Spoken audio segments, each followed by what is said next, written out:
The Middle East was long known for oil in the ground and faith in the heavens above. Now, it's become so much more. Our guest today, Ballard's managing partner for the Middle East and Africa, Jasmine Zaki, board chair of the Middle East Policy Council and former senior counsel at Bechtel. She, better than anyone, recognizes the shifting sands between opportunity and risk. From Ballard Studios in Washington, D.C., it's 13th and Park. We give you information, not a panic attack. I mean, look what's going on. I mean, my God. This was it. The kids were gonna die. That time is gone forever. This is the biggest story in America. We weren't prepared for this. Don't you want to speak truth to power? Toughest thing I ever had to do. Jasmine, welcome to the show. Welcome to the Ballard Partners family. It must be exciting. First week, right? Thank you. Yes, first week. Super excited. It's been going really well so far. Everything you expected? None of what you expected? Everything I expected and kind of more. There's so much demand in the region. I'm getting pulled in so many directions, but it's really exciting. It's an exciting time to be here. Well, you come from a very exciting part of the world, too, that you'll be representing in the Middle East and obviously Africa. But let's start with what's topical. Sure. Iran. What happened with the recent strike, the killing of Hamas's top political leader. I'm going to play a clip and get your reaction. We start this out with the breaking news. The Palestinian militant group Hamas has said its political leader, Ismail Haniyeh, has been killed in Iran. A statement from the group said he was killed in an Israeli raid on a house in the Iranian capital, Tehran, that he was staying in. Israel's military is not commenting. It said the raid took place after he had attended the inauguration of the new Iranian president. Ismail Haniyeh had been leading negotiations with Israel, and his death is likely to affect any chances of progress. Well, you might say, Jasmine, this is one of the great fears we've had for months, that the situation that started with the massacre in October in Israel would lead ultimately to a much wider war. And now you have Iran possibly front and center in a possible war as Hamas's top political leader is killed in their own country. How much could this upset everything that's been in play for months, if not years, as the Middle East was trying to find a way to live peacefully with each other and cooperatively with each other? So a couple of thoughts. Number one, I think this will, without a doubt, derail the ceasefire discussions because Ismail Haniyeh was actually the chief ceasefire negotiator of Hamas. He wasn't like a military operational. He was a negotiator. So I think this definitely is indicative of Israel's lack of intent for a ceasefire anytime soon. That's number one. Number two, Iran has, you're right, they've threatened to retaliate. They probably will retaliate. But I've been watching the Iranians for over a decade and sort of noticing their patterns. And I don't think they want all-out war. Right. They're very comfortable with these proxy wars. They're very comfortable funding Hamas and Hezbollah and all these different militias in the region. But ultimately, when they threaten to bomb Israel or threaten to come after X, Y, or Z, really it's just performative. Mm-hmm. So I think, in my opinion, my prediction is we will see a retaliatory strike on Israel, but it will be more grandstanding than anything else. I don't foresee any civilian casualties, probably a little bit of collateral damage, some property damage, but really nothing that's going to cause the kind of uproar or the kind of, disintegration of chaos that we're all fearing. Iran's going to have to answer to its people. Iran's going to have to sort of, show that its sovereign integrity and territorial, sovereignty is not going to be breached without repercussion. Right. But ultimately, Iran knows it can't breach the Iron Dome. They know that they don't have the capability to defend itself if they are being attacked by Israel or the U.S. And they've also seen what happened to Gaddafi and Saddam and all these other political leaders who sort of stood up to Israel and the U.S. in a way that ultimately led to their demise. You might say that, Iran is facing the proverbial loss of face, right? We have to do something because there is a matter of pride or whatever you want to call it, but we don't want to cause all-out war because that's a situation we can't properly, engage in, much less finish. I think that's exactly right. I think the Iranians are much weaker than they want us to think militarily. And so that's why they prefer this sort of using their influence to engage with these Shia militias throughout the region. That's much easier for them than an all-out war, which they've been trying to avoid for a very long time now and have actually succeeded. Now, you said it's going to take the peace process and probably push it back for some period of time. Let's talk about something that's kind of parallel to that predated October 7th, and that's the Abraham Accords. Yep. Do you think there's still a great sense of hope for those accords, which seem to have at least offer the promise that a world that has been known for the last 50 years or more as at each other's throats, they would actually be rowing together moving forward? Sure. Well, the Abraham Accords, they're not off the table, right? It's still something that could happen in due course, but there has been a pause button pushed. And now the nature of those discussions will be completely different. So the issue with the Abraham Accords, when, for example, the UAE signed them, and when the Saudi government was preparing to sign them, was it didn't contemplate the Palestinian cause or the Palestinian issue.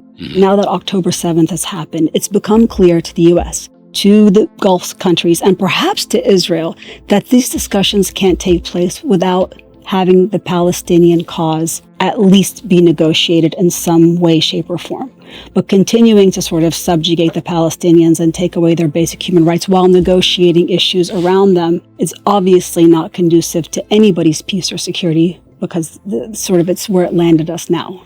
Meaning no offense to any other country in the Middle East, but you could argue very persuasively beyond Israel that Saudi Arabia occupies a very important role in the here and now. Tell me how Saudi Arabia has changed in the last 10, 20 years in terms of its economy, its geopolitical significance, maybe in a way its attitude, how it wants to enter or be a part of occupying a more central role on the world stage. Saudi Arabia has been a sleeping beast that is now awakened. And I don't think the world is prepared for or even has an understanding of what this means. We're talking about 17% of the world's energy resources concentrated in this one tiny country that has thus far really not participated much sort of in the social sphere or the economic sphere. It's just sort of been exporting its oil.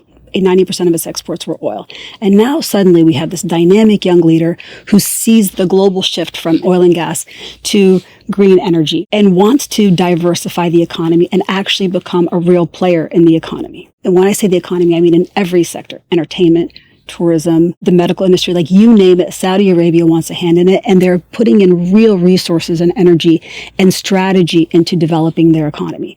So this is their version of their own awakening from the dark ages.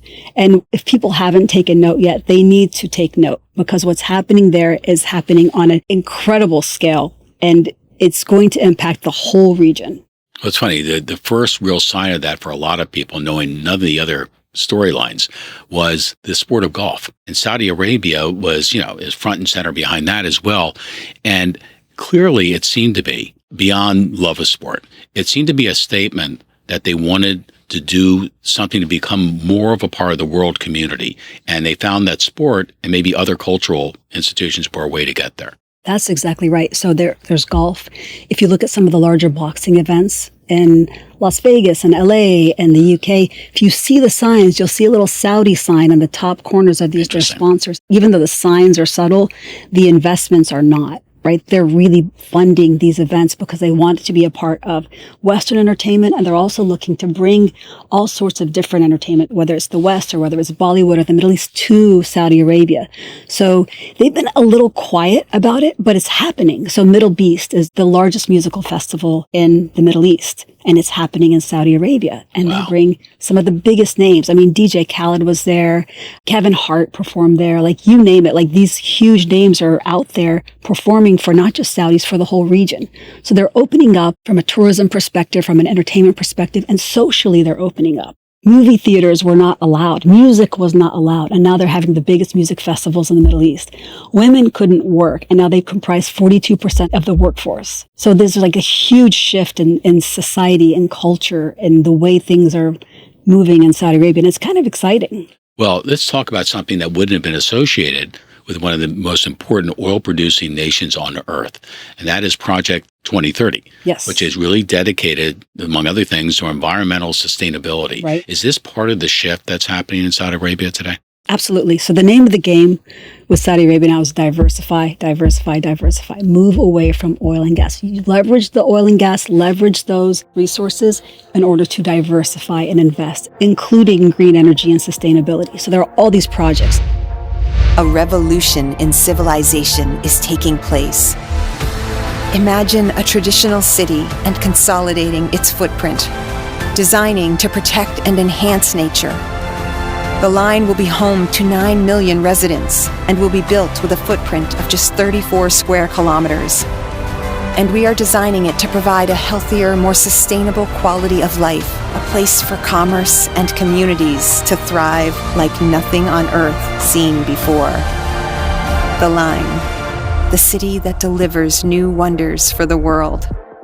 Neom, right, which is this huge, I call it the Arab Wakanda. It's like this fantasy region with cities that's completely sustainable. It's completely green. It's supposed to house over 9 million people. And part of what's integrated into their daily lives will be AI and robotics and the Internet of Things and all sorts of cutting edge technology that I don't even think we're really utilizing that way here yet. And it's going to take a lot of resources, a lot of time, a lot of energy.